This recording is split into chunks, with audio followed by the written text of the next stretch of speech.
Hey, Salut Friends. Today we are looking at Paprika Brasil from Hermès. This is a 2006 release, the same year as Terre d'Hermès, created by the renowned perfumer at the time, Jean-Claude Ellena. Now, this is one of the few instances where Hermès has discontinued a fragrance. For a long time, they have said that they would never do such a thing, even if a fragrance does not sell properly. Maybe they eventually felt that the collection was getting big to accommodate the new releases from their current in-house perfumer, Christine Nagel, or some material restrictions were imposed, or simply the sales were too low even for Hermès. They had to take a tough decision. But there are bottles of this still floating around, even for fair prices. I had a 15 ml travel size of this for the longest time, and it did take me some time to fully appreciate it. Just when the discontinuation rumors started, I scooped up a full bottle, which I kept safely until the sample ran out. So now I got it out this year and I have been thoroughly enjoying it. Along with this, a couple of others, Ambre Narguile and Guerlain, have been discontinued as well, which is unfortunate because Elena's compositions felt novelistic or even like a compilation of haikus, as he would call them. He also seemed to have taken extra care in order to avoid overlaps within this collection, which is one of the criticisms levied against him, that he keeps doing similar compositions. Definitely not in the case of Hermessence. This was only a couple of years into his tenure. Right off the bat, he did one possibly traditional profile with Rose Equibana. Even that had some interesting elements like rhubarb. Then there were others like Vetiver Tonka, Samarkand, which were somewhat experimental at the time with the uptick of mass market perfumes. Only maybe Caron had done such scents before. Even Ambre Narguile was original when it was released and has since been copied so many times, including the most successful mass luxury fragrance recently, Kilian's Angel Share.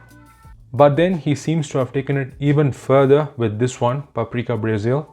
So what is it about?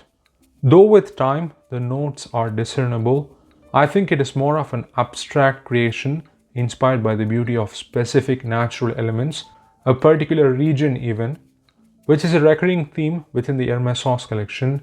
In some ways, the document travels to different destinations across the world. Contrary to what one would think naturally from the name, the ultimate idea of the fragrance is not to make a spicy concoction, but a woody one. It's supposed to illustrate Brazil wood or Bois de Bresse, which is where the country got its name from, especially when the Portuguese colonized the region, from where they exported lots of Brazil wood to Europe, mainly for the red dye that can be produced from it. Since then, it has become part of Brazil's history. On the European side, it can also refer to a French cooking technique where wood is slowly burned down to this ember stage to impart rustic flavors to dishes. Here though, it's more about the Brazil wood itself, and paprika is almost used like an instrument to suggest that particular image.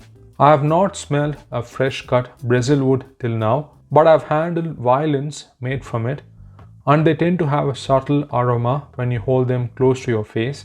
Coming to the actual smell, what I get initially is some cool iris, some gentle spicy nuances, and this taut tannic woodiness.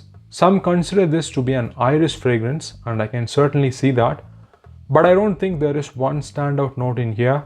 More like everything is working toward that central woody smell.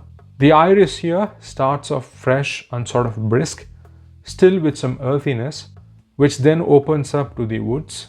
Did remind me of the iris in Eau de Gentiane Blanche Cologne and their limited edition release called Fleur de Vigne, both of which go more toward the floral direction. Here though, it brings some contrast to the woodiness with its bright, vibrant, somewhat vegetal nuances, but there is none of the waxy, powdery aspects that it's associated with. Then there is the paprika. It has some freshness in the initial stages, but then goes to the dry, warm, spicy side. It's almost like a mix of fresh peppers and the dry, powdery spice.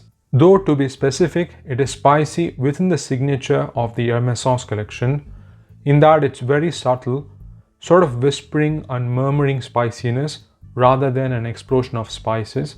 There's a bite from what comes across like clove, joining the paprika. Together they keep the mellow, slightly sweet, peppery inflections true to their nature. If you cook with paprika like I do, then you already know it's nowhere near as pungent or smoky as other peppers, which is why sometimes it's even used to finish a dish or even as a garnish.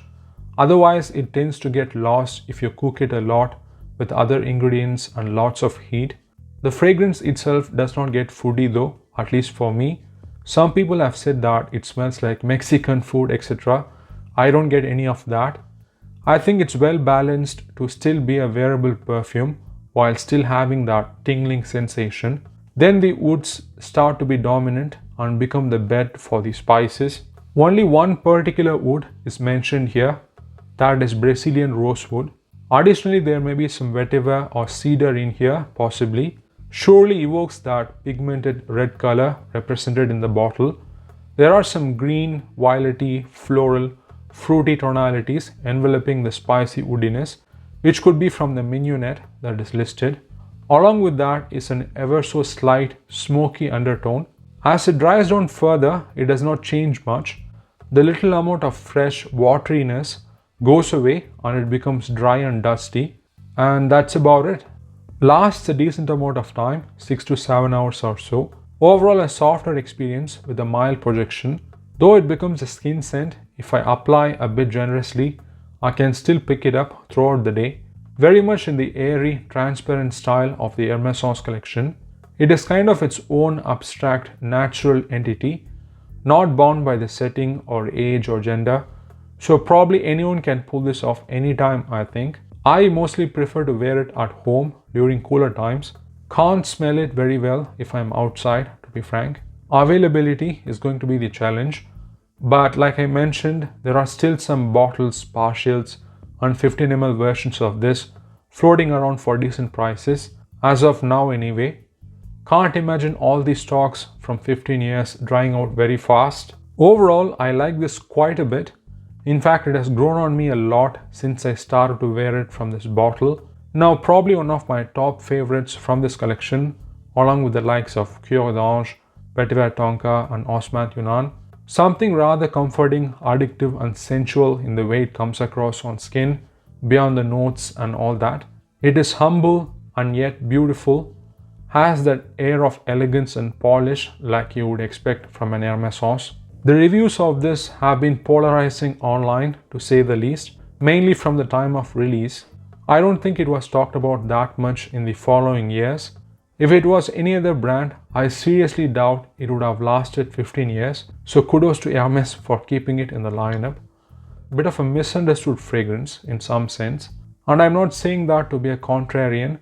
It is what I really think after looking at some of the comments about this online. It looks like the expectation was something spicy and bold and sweet, as this followed Ambre Narguile and Vetiver Tonka, which were runaway hits for the brand. Instead, this turned out to be a mellow, iris, spicy, woody fragrance, which seems to have disappointed a lot of people. I can certainly see that. Maybe it's the timing. It's possible I would have been disappointed too. Then with time, the more I embraced the quirky side of it, the more I started to appreciate it. Now I think it's a pretty distinctive, resonating, ornamental, woody smell that is so beautiful as a scent. It's certainly an acquired taste, that's for sure. Apart from the smell itself, it also demonstrates the amount of freedom that Hermès gave to Elena to pretty much put out whatever he wanted without thinking much about the business prospects. When Frederic Maule's Heaven Can Wait was released, the entire pitch was to say how it's a departure for Elena for going from cool, fresh, spicy notes like cardamom, which is there in Voyage d'Hermès for instance, or be it fresh pepper like Poivre Samarkand and many others before his Hermès days, to the more warm, spicy side, like a painter went from watercolors to oil colors. But this seems like a middle step in that change in style. Heaven Can Wait, of course, also had iris, clove, pimento and vetiver and fully embraced the warm spicy family. This balances the coolness of the iris so eloquently with the spicy woodiness of the paprika and Brazil wood. This was at a time when designer exclusives were still treated as such, and all the legacy brands were ready to let the perfumers try something out of the box, even if they did not succeed massively all the time. Not many designer brands would even think of doing something avant-garde like this today, maybe even Hermès. And I think Paprika Brasil is certainly one of the best representations of artistic designer creations from that era. So that has been my reflection on Paprika Brasil from Hermès. Thanks for watching. Take care and ciao.